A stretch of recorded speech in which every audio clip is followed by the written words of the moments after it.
What if your need to be perfect isn't ambition at all, but fear wearing a very convincing disguise? We celebrate perfectionists as driven and successful. But underneath that polished surface, something else is often hiding. Perfectionism isn't really about high standards. It's about what you believe will happen if you fall short.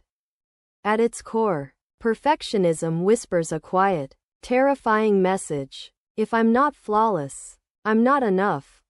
And that belief turns every task, every project, into a test you absolutely cannot fail.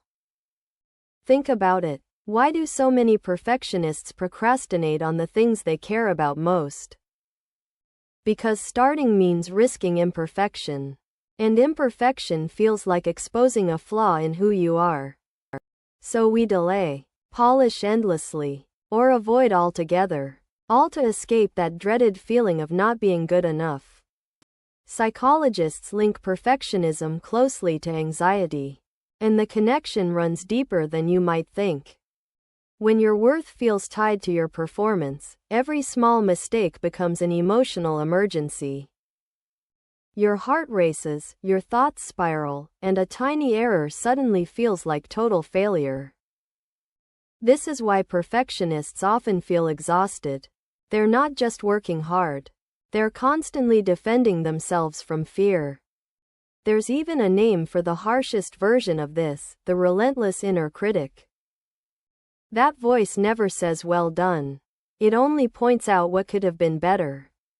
And no achievement is ever enough to silence it, because the goalpost always moves.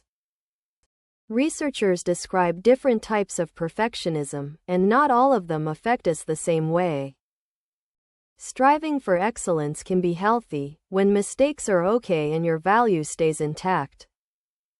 But fear-based perfectionism is different. Here, a single slip threatens your entire sense of self.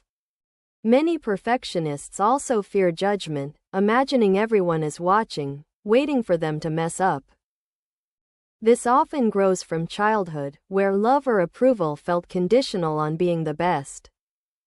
So the message gets wired in early: be perfect, and you'll finally be safe and accepted.